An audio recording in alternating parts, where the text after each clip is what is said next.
सुनसान जंगल में एक बस तेजी से दौड़ रही थी। अंदर बैठे यात्री थके हुए थे। कुछ सो रहे थे तो कुछ खिड़की से बाहर अंधेरे में झांक रहे थे। अचानक ड्राइवर ने ब्रेक मारा और बस एक झटके में रुक गई। ड्राइवर के चेहरे पर पसीना था, उसके हाथ कांप रहे थे।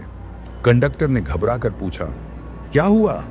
ड्राइवर ने कांपती आवाज में कहा, वो लड़की सड़क पर खड़ी थी, मैंने उसे टक्कर मार दी। बस के यात्री भी चौंक गए। सबने नीचे उतर कर देखा, लेकिन सड़क पर कोई नहीं था। न खून न लड़की, सिर्फ सन्नाटा। ड्राइवर बड़बड़ाने लगा, मैंने अपनी आंखों से देखा, वो सफेद कपड़े में थी, लेकिन कोई और लड़की को नहीं देख पाया। यात्रियों में से एक, राहुल, जो एक फोटोग्राफर था, ने ड्राइवर से कहा, शायद आपको वहम हुआ है, लेकिन अगर ऐसा कुछ था तो हमें तलाश करनी चाहिए। बस से 6 लोग नीचे उतरे, राहुल, ड्राइवर, कंडक्टर और 3 यात्री। वे जंगल की ओर बढ़ने लगे। जंगल में घुसते ही माहौल और डरावना हो गया। अजीब सी आवाजें, ठंडी हवा और एक असहज सन्नाटा चारों तरफ था। तभी अचानक राहुल को एक टूटे हुए मंदिर का खंडहर दिखाई दिया। उसने बाकी लोगों को बुलाया और कहा, शायद हमें वहां कुछ मिले। मंदिर के पास पहुंचते ही उन्हें वहां कुछ जलने की गंध आई। अंदर जाकर देखा तो एक पुरानी लोहे की पेटी रखी थी, जिसके चारों तरफ राख थी। कंडक्टर ने कहा, शायद यह किसी तांत्रिक का काम है, हमें यहां से चलना चाहिए। लेकिन राहुल ने पेटी को खोलने का फैसला किया। पेटी के अंदर एक पुरानी डायरी और एक जली हुई तस्वीर थी। तस्वीर में एक लड़की सफेद कपड़े पहने थी और उसका चेहरा आधा जला हुआ था। ड्राइवर चिल्ला उठा, यह वही लड़की है जिसे मैंने देखा था। डायरी के पन्ने पलटते ही सबने महसूस किया कि मंदिर में हवा और ठंडी हो गई थी। डायरी में लिखा था, मैं अवनी हूं, मुझे यहां दफन कर दिया गया था। जिसने भी इस डायरी को खोला है, उसकी किस्मत अब मेरे हाथ में है। ड्राइवर घबरा कर वापस बस की ओर भागा, लेकिन बाकी लोग डायरी पढ़ने लगे। डायरी में उस लड़की के जीवन की भयानक घटनाओं का जिक्र था। कैसे उसे प्यार में धोखा दिया गया और जिंदा जला दिया गया, और अब उसकी आत्मा बदला लेने के लिए भटक रही है। तभी अचानक राहुल की आवाज गूंजी, ये डायरी यहीं छोड़ दो, इसे ले जाना हमारी सबसे बड़ी भूल होगी। लेकिन कंडक्टर ने डायरी अपने बैग में रख दी। बस के पास पहुंचते ही एक और रहस्यमय घटना हुई। ड्राइवर ने देखा कि बस का शीशा खून से लाल हो चुका था और उस पर लिखा था, मुझे मत रोको। डर और घबराहट के बीच सबने जैसे तैसे सफर जारी रखा। लेकिन जैसे ही बस ने जंगल को पार किया, अचानक कंडक्टर की चीख सुनाई दी। उसका शरीर कांप रहा था और उसके बैग से वही डायरी बाहर गिर पड़ी। डायरी का एक नया पन्ना खुला था, जिसमें लिखा था, तुमने मेरी चेतावनी को नजरअंदाज किया, अब यह खेल तुम्हारे साथ शुरू होगा। बस अंधेरे में आगे बढ़ती गई, लेकिन जंगल के बाहर आते ही सबने देखा कि बस के चारों तरफ वही सफेद कपड़ों वाली लड़की दौड़ रही थी और उसकी चीखें बस के अंदर गूंज रही थी। बस अब उस जंगल से बाहर निकल चुकी थी, लेकिन माहौल और अधिक खौफनाक होता जा रहा था। ड्राइवर, जिसकी हालत पहले ही खराब थी, अब बस चलाते चलाते बार बार पीछे मुड़कर देखने लगा। राहुल, जो फोटोग्राफर था, उसकी नजर बार बार उस डायरी पर जा रही थी जिसे कंडक्टर ने बैग में छिपाया हुआ था। तभी अचानक बस के अंदर की लाइट्स तेजी से जलने और बुझने लगी। बस रुक गई। ड्राइवर ने घबराकर कहा, अब मैं इसे और नहीं चला सकता।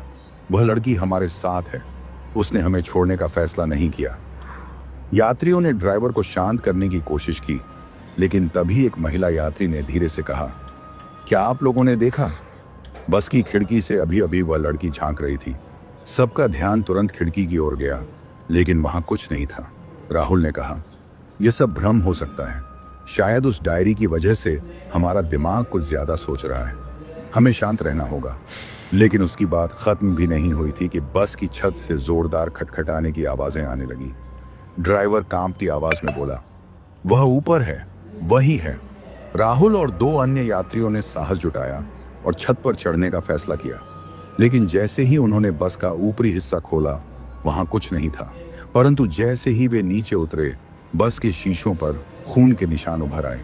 उन पर लिखा था, तुम सबको इसकी कीमत चुकानी होगी। अब बस के यात्री पूरी तरह से डर के साए में थे। उन्होंने फैसला किया कि बस को वहीं छोड़कर पास के गांव तक पैदल जाया जाए। सबने अपना सामान लिया और जंगल के रास्ते गांव की ओर चल पड़े। लेकिन जैसे जैसे वे चलते गए, जंगल और गहरा और डरावना होता गया। राहुल ने अचानक महसूस किया कि उनकी टीम में एक अतिरिक्त व्यक्ति शामिल हो गया है। उसने गिना, ड्राइवर, कंडक्टर, 3 यात्री और वह खुद। कुल मिलाकर 6 लोग थे, लेकिन अब 7 लोग चल रहे थे। उसने हिम्मत जुटाकर पीछे मुड़कर देखा। एक औरत सफेद साड़ी में सबसे पीछे चल रही थी। वो कौन है? राहुल चिल्ला पड़ा।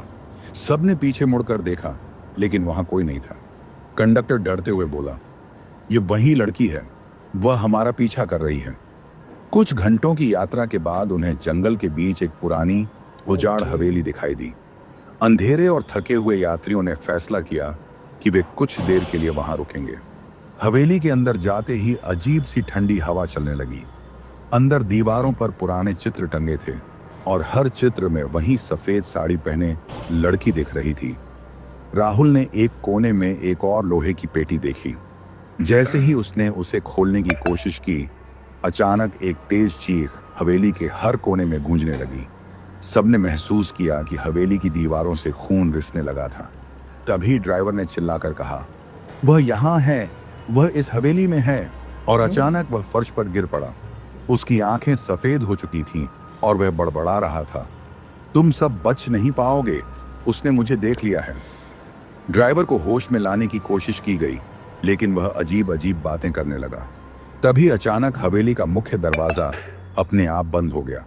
अब वे सब फंस चुके थे। हवेली में हर ओर से अजीब आवाजें आ रही थी। राहुल ने कंडक्टर से कहा, यह सब उस डायरी के कारण हो रहा है, हमें इसे यहीं छोड़ देना चाहिए। लेकिन कंडक्टर ने डायरी फेंकने से मना कर दिया। उसने कहा, अगर हमने इसे छोड़ दिया तो वह हमें और ज्यादा सताएगी। डायरी अचानक अपने आप खुल गई। उसमें एक पन्ना जुड़ गया था जिसमें लिखा था, तुम्हारी मौत का खेल शुरू हो चुका है, एक एक कर सब मरेंगे। आधी रात हो चुकी थी। हवेली में हर कोई अलग अलग जगह छिप गया था। राहुल ने सोचा कि वह डायरी को जला देगा, लेकिन तभी वह लड़की उसके सामने प्रकट हुई। उसका चेहरा विकृत था और उसकी आंखों में आग की लपटें थीं। उसने राहुल की ओर इशारा करके कहा, तुम मेरी कहानी जानना चाहते थे ना, अब तुम मेरी मौत के गवाह बनोगे। हवेली की दीवारें कांपने लगीं। सबने दूर से देखा कि राहुल गायब हो चुका है। डायरी फर्श पर पड़ी थी और उसमें लिखा था, यह सिर्फ शुरुआत है, अगला कौन होगा। हवेली के अंदर एक अजीब सन्नाटा छा गया था। राहुल के गायब होने के बाद बाकी यात्री घबराए हुए एक कमरे में इकट्ठे हो गए थे। हर किसी के चेहरे पर डर साफ झलक रहा था। कंडक्टर ने धीरे से कहा, यह डायरी हमें खत्म कर देगी, हमें इसे छोड़ देना चाहिए। लेकिन तभी हवेली की दीवारों से अजीब सी हंसी गूंजने लगी। डायरी अपने आप फर्श पर खुल गई और उसमें लिखा था, राहुल अब मेरी गिरफ्त में है, अगला कौन होगा। ड्राइवर घबरा कर चिल्लाया, हमें यहां से निकलना होगा, ये हवेली हमारी कब्रगाह बन जाएगी। इसी बीच राहुल का दृश्य दिखाया जाता है। वह एक अंधेरे कमरे में बंधा हुआ है।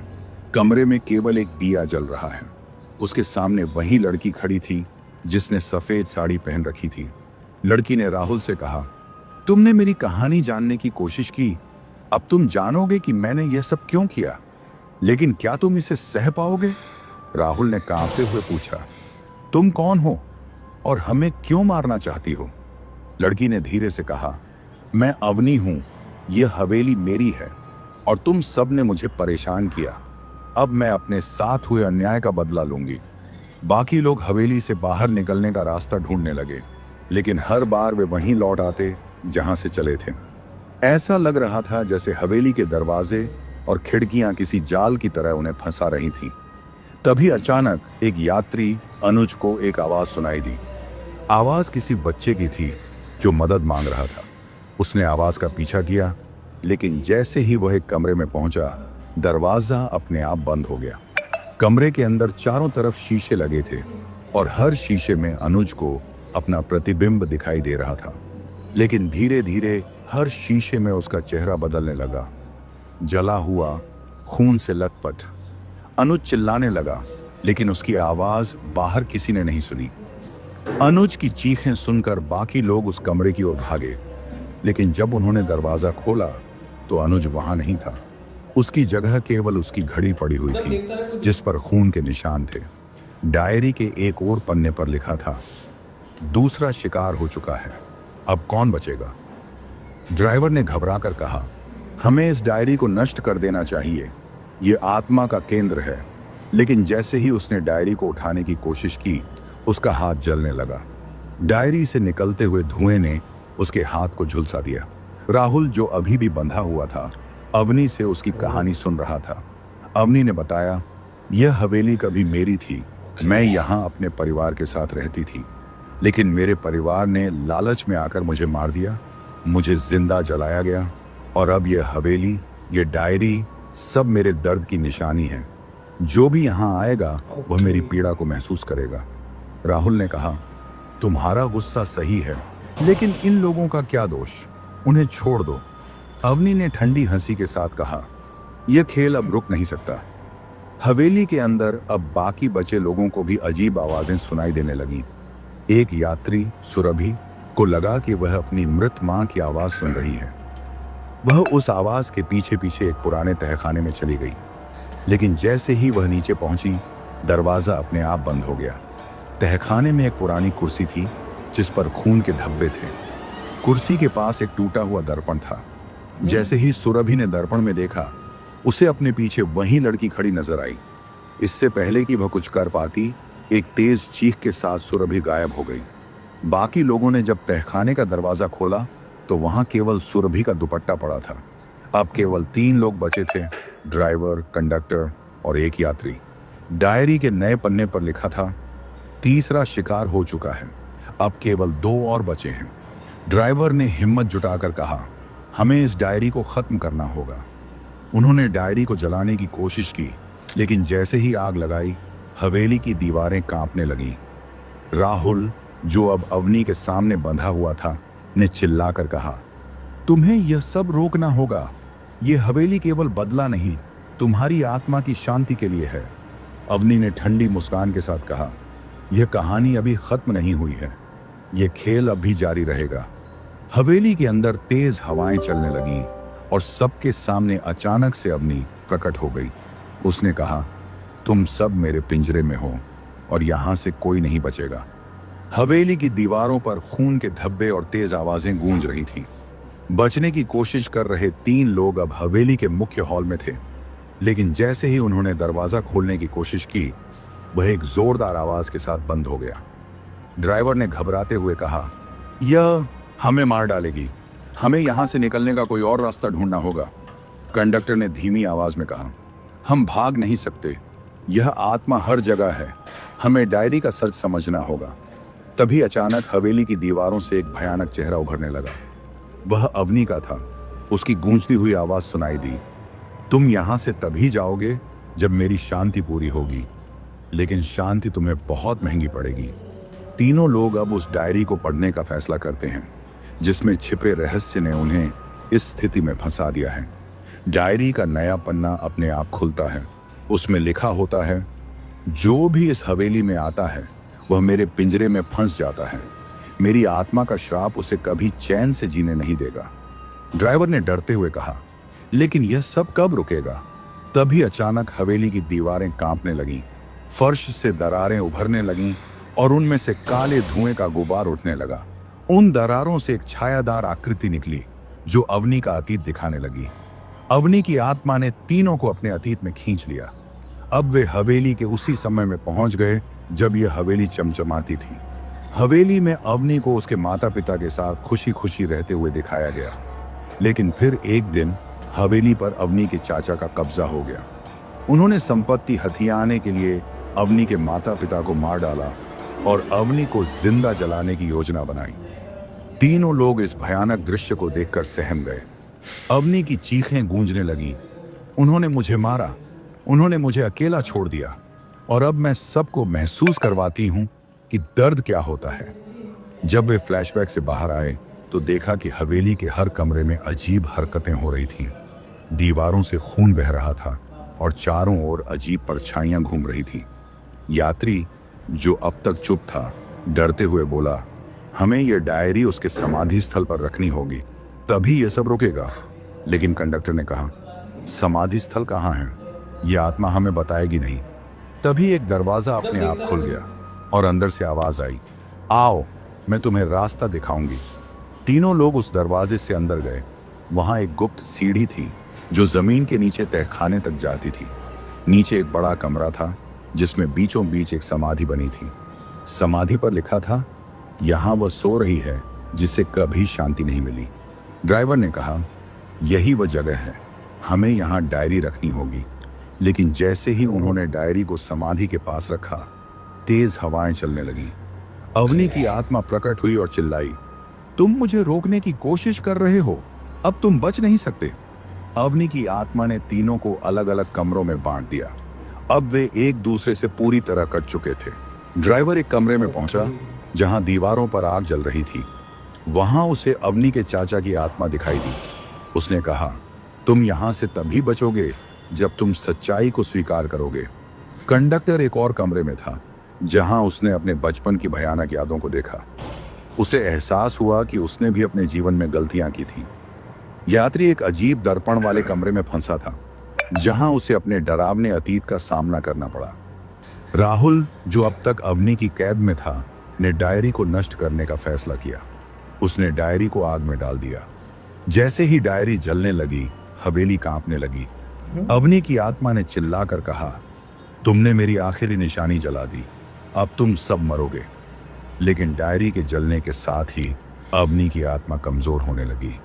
राहुल ने चिल्लाकर कहा, अब तुम्हें शांति मिलनी चाहिए, बदला लेने से तुम्हारी आत्मा को शांति नहीं मिलेगी।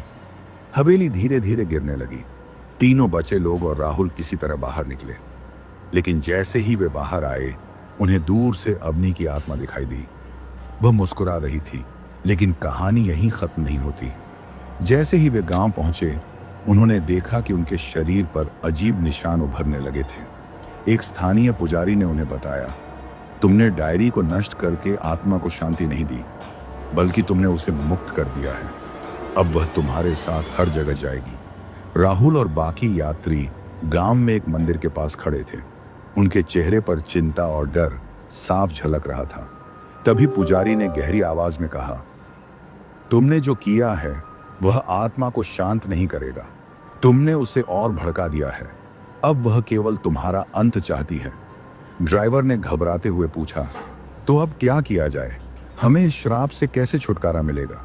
पुजारी ने कहा, इस आत्मा को केवल उसकी अधूरी इच्छा पूरी करके शांत किया जा सकता है, लेकिन यह आसान नहीं होगा। उसकी इच्छा जानने के लिए तुम्हें फिर से उसी हवेली में जाना होगा। सबने एक दूसरे की ओर देखा। हवेली में वापस जाना अब उनके लिए मौत के मुंह में जाने जैसा था, लेकिन उनके पास कोई और विकल्प नहीं था। जब वे गांव में मंदिर से लौट रहे थे तो उन्हें रास्ते में अजीब घटनाओं का सामना करना पड़ा। सड़क पर अंधेरा छा गया, जैसे किसी ने सारी रोशनी खींच ली हो। एक बूढ़ी औरत जो गांव के किनारे खड़ी थी, अचानक उनकी ओर देखकर भयानक आवाज में चिल्लाई, तुम बच नहीं पाओगे। हवा में एक अजीब सी गंध फैलने लगी, जैसे कुछ जल रहा हो। राहुल ने डरते हुए कहा, यह आत्मा हमें यहां भी नहीं छोड़ेगी, हमें जल्दी से हवेली लौटना होगा। जब वे सभी हवेली पहुंचे तो वह और भी डरावनी लग रही थी। गेट खुद ब खुद खुल गया, जैसे आत्मा उनका इंतजार कर रही हो। हवेली के अंदर जाते ही उन्हें दरवाजे के पास एक पुराना ताबूत मिला। ताबूत पर खून से लिखा था, यह तुम्हारे लिए है, तुम्हारी आत्मा भी अब यहाँ रहेगी। ड्राइवर ने डरते हुए कहा, हमें सावधान रहना होगा, यहाँ हर कदम पर मौत है। जैसे ही वे हवेली के मुख्य हॉल में पहुंचे, अवनी की आत्मा प्रकट हुई। उसकी आंखें लाल थीं और उसके चारों ओर काले धुएं का गुबार था। उसने चिल्लाकर कहा, तुमने मेरी निशानी जलाई, अब मैं तुम्हारी आत्मा को कभी चैन नहीं लेने दूंगी। राहुल ने हिम्मत करके पूछा, तुम हमसे क्या चाहती हो? क्या तुम्हें शांति चाहिए या बदला? अवनी ने गहरी आवाज में कहा, मुझे मेरा इंसाफ चाहिए। जो लोग मेरे परिवार को मारने के जिम्मेदार थे, उन्हें सजा मिलनी चाहिए, लेकिन तुम्हें भी यह पीड़ा महसूस करनी होगी। अवनी की आत्मा ने उन्हें फिर से अपने अतीत में खींच लिया। इस बार उन्होंने देखा कि अवनी के माता पिता को मारने के पीछे केवल उसके चाचा नहीं थे, गांव के कई अन्य लोग भी इसमें शामिल थे, जिन्होंने हवेली की संपत्ति के लालच में उसकी हत्या का समर्थन किया था। ये देखकर राहुल ने कहा, तो तुम्हारा बदला अभी पूरा नहीं हुआ, हमें इन लोगों को ढूंढना होगा। अवनी ने ठंडी हंसी के साथ कहा, यह आसान नहीं होगा, तुम उनकी सजा का हिस्सा बनोगे। राहुल और बाकी यात्री अब अवनी की आत्मा की इच्छाओं को पूरा करने का फैसला करते हैं, लेकिन जैसे ही वे हवेली से बाहर निकलने की कोशिश करते हैं, दरवाजे बंद हो जाते हैं। अवनी की आवाज गूंजती है, पहले यह साबित करो कि तुम मेरे साथ हो। हवेली में अचानक एक रहस्यमय खेल शुरू हो जाता है। पहली चुनौती, एक कमरे में उनकी सबसे बड़ी कमजोरियां प्रकट होती हैं। दूसरी चुनौती, उन्हें एक दर्पण के सामने अपने सबसे गहरे डर का सामना करना पड़ता है। तीसरी चुनौती, उन्हें एक ऐसी आत्मा से लड़ना होता है जो अवनी की पीड़ा का प्रतीक है। तीनों किसी तरह हवेली से बाहर निकलने में कामयाब हो जाते हैं और गांव पहुंचते हैं। अब उनकी चुनौती है उन लोगों को ढूंढना जो अवनी के परिवार की हत्या में शामिल थे, लेकिन यह आसान नहीं है। जैसे ही वे एक एक करके उन लोगों से मिलते हैं, वे या तो अजीब हरकत करने लगते हैं या रहस्यमय तरीके से गायब हो जाते हैं। एक बूढ़े आदमी ने उन्हें बताया, तुम सच को सामने नहीं ला सकते, ये गांव अब श्रापित है। राहुल, कंडक्टर और ड्राइवर अब पूरी तरह से समझ चुके थे कि अवनी की आत्मा का गुस्सा खत्म करना कोई आसान काम नहीं है। गांव में एक पुरानी किले जैसी इमारत थी जिसका नाम था काल किला। पुजारी ने उन्हें बताया था कि यहाँ एक गुप्त रहस्य छिपा हुआ है जो अवनी की आत्मा को शांति दे सकता है। राहुल ने गंभीरता से कहा, अगर हमें इस आत्मा से निजात पाना है तो हमें इस किले में जाना होगा। लेकिन जैसे ही वे किले की ओर बढ़े, एक भयानक आवाज सुनाई दी, तुम किले में जाने की हिम्मत कैसे कर सकते हो? तुमने हमारे घरों की शांति छीन ली है, अब तुम्हें इसकी कीमत चुकानी होगी। यह आवाज अवनी की आत्मा की थी जो अब उन्हें खुले तौर पर चुनौती दे रही थी। जब वे किले के पास पहुंचे तो उन्होंने देखा कि यह एक प्राचीन खंडहर में तब्दील हो चुका किला था, जिसके आसपास एक अजीब सा अंधेरा था। जैसे ही वे किले में दाखिल हुए, अचानक हवा में एक खौफनाक गंध फैलने लगी। जैसे जैसे वे भीतर गए, उन्हें अलग अलग आवाजें सुनाई देने लगी, मानो कोई उन पर निगाहें रख रहा हो। राहुल ने चुपके से कहा, हमसे पहले कोई यहाँ से नहीं निकला, हमें यहाँ जितना जल्दी हो सके काम खत्म करना होगा। किले के भीतर उन्हें कुछ पुरानी पांडुलिपियां मिली जिनमें लिखा था कि यह किला उस समय का है जब अवनी और उसके परिवार को यहाँ बंदी बनाकर रखा गया था। इन पांडुलिपियों में आत्मा को शांति देने का तरीका भी था, लेकिन यह तरीका बेहद खतरनाक था। अचानक किले की दीवारों से कटा कटा सा एक अजीब सा ध्वनि आने लगी। पालतू पशुओं की आवाजें, महिलाओं के रोने की आवाजें और कुछ असामान्य चीखें उन सबके कानों में गूंजने लगी। फिर अचानक किले की दीवारों पर अवनी की छायाएं उभरने लगीं। अवनी की आत्मा ने कहा, तुम मेरे खेल का हिस्सा बन चुके हो, अब तुम नहीं बच सकते। फिर किले में चारों ओर से दरवाजे बंद हो गए और कंडक्टर, ड्राइवर और राहुल अलग अलग कमरों में बंद हो गए। राहुल को एक ऐसे कमरे में बंद किया गया था जहां वह अपने डर का सामना कर रहा था। एक विशाल दर्पण जिसमें उसके सभी डर उभर कर आ रहे थे। ड्राइवर और कंडक्टर ने एक कमरे में देखा जहां अवनी के माता पिता के शव पड़े थे और एक राक्षसी आकृति उनसे खेल रही थी। इस दृश्य ने उनके दिलों में भय पैदा कर दिया। अवनी की आत्मा ने एक और बार अपने अतीत को दिखाना शुरू किया। राहुल और बाकी लोग अब अवनी के बचपन में पहुंच गए। उन्होंने देखा कि कैसे अवनी और उसके परिवार के साथ गांव के लोग धोखा करते थे। यहाँ उन्हें यह भी पता चला कि अवनी के परिवार के एक सदस्य को मारने के बाद गांव वालों ने उसे जलाने की योजना बनाई थी ताकि सबूत न मिल सके। जब अवनी को यह सब पता चला तो उसने अपने पूरे परिवार को बचाने की कोशिश की, लेकिन उसे हार का सामना करना पड़ा। फ्लैशबैक में अवनी की आवाज गूंजने लगी, तुम लोग मुझे क्यों मारने आए थे? क्या तुम्हें कभी शांति मिलती? राहुल ने घबराते हुए कहा, अब हमें यह सब खत्म करना होगा। अगर हमें उसकी आत्मा को शांति देनी है तो हमें उसके पुराने दुश्मनों को ढूंढकर उनका खात्मा करना होगा। जैसे ही वे किले के तहखाने में गए, वहां एक और नया मोड़ सामने आया। उन्हें एक प्राचीन दरवाजा मिला जिसमें लिखा था, वह जो इस दरवाजे से प्रवेश करेगा वह सच्चाई का सामना करेगा। राहुल और उसके साथी इस दरवाजे से भीतर गए, लेकिन जैसे ही वे अंदर पहुंचे उन्होंने देखा कि वहां कुछ और भी था। एक अजीब सी शक्ति उन्हें अपनी ओर खींच रही थी। अब सामने आया सबसे खतरनाक खेल। सत्य को जानने के बाद कोई वापस नहीं लौट सकता। अंत में अवनी की आत्मा ने उनका सामना किया। उसने कहा, तुमने मेरा पीछा किया है, लेकिन तुम्हें कभी भी शांति नहीं मिलेगी। लेकिन राहुल ने साहस दिखाते हुए कहा, अगर हमें तुम्हारी आत्मा को शांति देनी है तो हमें तुम्हारी इच्छा पूरी करनी होगी। हम तुम्हारे दोषियों को सजा देंगे। अवनी ने जवाब दिया, तुम सच को जानने के बाद वापस नहीं जा सकते। तुम एक नई कीमत चुकाओगे। जैसे ही राहुल ने किले के बाहर आने की कोशिश की, अचानक किले की दीवारों से तेज चीखें सुनाई दी। एक बहुत ही भयावह दृश्य सामने आया। राहुल और उसके साथी अंदर ही अंदर घुट रहे थे और उन्हें महसूस हुआ कि उनका जीवन अब उनके नियंत्रण में नहीं रहा। तभी राहुल के हाथ में एक पुराना ताबीज आ गया जो उन्हें एक खतरनाक संकेत देता है, तुम्हारी आत्मा अब हर जगह रहेगी। राहुल और बाकी लोग अब यह नहीं समझ पा रहे थे कि वे अपने जीवन के साथ क्या कर सकते हैं। राहुल और उसके साथी किले के तहखाने में खड़े थे। चारों ओर अंधेरा था और वातावरण में एक गहरी खामोशी छाई हुई थी।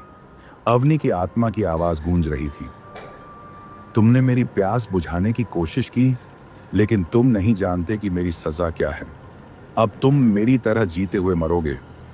राहुल ने घबराते हुए कहा, हमने तुम्हारा पीछा किया, अब हमें शांति चाहिए।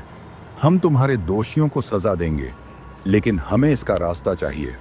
लेकिन अवनी की आत्मा ने हंसी के साथ कहा, तुम्हारे लिए यह अब आसान नहीं होगा। ये खेल खत्म होने वाला नहीं है। अवनी की आत्मा ने अचानक किले के भीतर एक और भयानक दृश्य प्रस्तुत किया। एक पुरानी तस्वीर के सामने उसने कहा, देखो, ये वही लोग हैं जिन्होंने मेरे परिवार को मारा था।